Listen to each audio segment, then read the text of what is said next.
Let's bring in Virginia Lieutenant Governor candidate John Reid. John, welcome. Hey, thanks for having me. So you saw Alligator Alcatraz in Florida. What about states taking action to combat illegal immigration and to go after criminal migrants?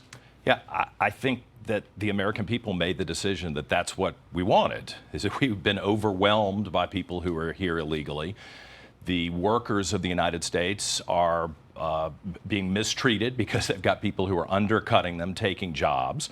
So there's a really negative economic impact on American citizens. And there are a heck of a lot of people who are very worried about illegal gangs and kids being abused here. So I'm sorry, I don't know what Representative Wasserman Schultz is talking about. I've been campaigning in 90-degree temperatures. The low 80s seems pretty good to me. That did not. What jail looks nice? What detention facility looks nice? Right. Come on, give me a break. All right, from the New York Times, Virginia has become a hotbed for immigration arrests. Arrests in the state by Immigration and Customs Enforcement agents are up more than 350% since 2024, one of the steepest increases in the country. What's your assessment? Well, this is good. Virginians have made a decision that we're a law and order state. I think most Virginians expect us all to obey the law. If you want to change the law, you could change the law. But until then, we expect you to obey the law. And we don't like this second-class citizen status, where there's certain people who are living in the shadows. That's a big Democrat term. They're living in the shadows. They're getting paid less than other workers. I think that Governor Youngkin is correct to cooperate with the administration. I think these sheriffs are correct to say we have made a decision that we're now going to enforce the law. We let it go for way too long. I was working up here in the U.S. Senate in the early 2000s, and we were discussing how do we manage this.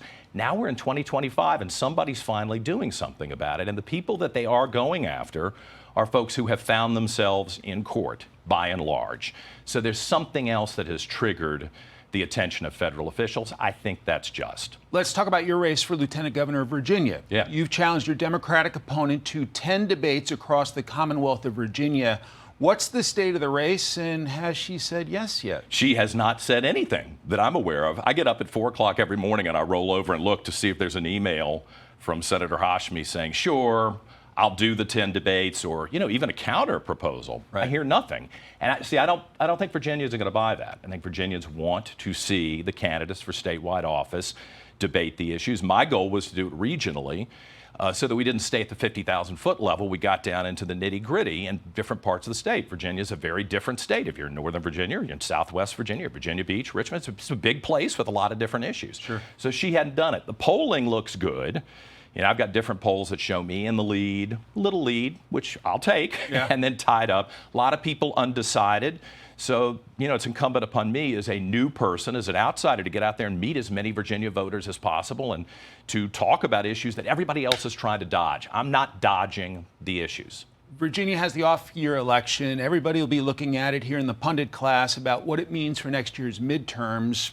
What do you expect? It's important, and that's why I think Republicans up here in D.C. are paying attention to it, and that's why we're counting on them to come in and make sure they bankroll these campaigns, because the Democrats are doing it. My opponent just got $1 million from the Democrat Lieutenant Governors Association, and that got my attention.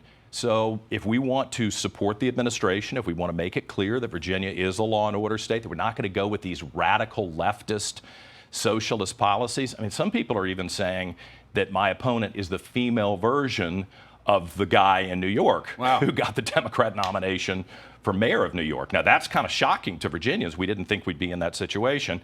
I'm the reasonable, responsible, and fair person who's coming in from the outside, who's going to hold people accountable at the Capitol. I don't owe anybody anything, and I intend to keep it that way. Just about out of time. You have a policy announcement tomorrow? Tomorrow, we're going to talk about child care in Virginia, and the candidate for governor on the Democrat side is all about government giving people things and a welfare program. I got a different plan, so stay tuned for that tomorrow. I think people will be impressed by this. Old broadcaster. Good tease there. John Reid. I'm glad to so much. see you, Mike. Great to see you. Thank you. Hey, it's Will Kane. Click here to subscribe to the Fox News channel on YouTube. It's the best way to get our latest interviews and highlights. And click to subscribe to the Will Kane podcast for full episodes right now.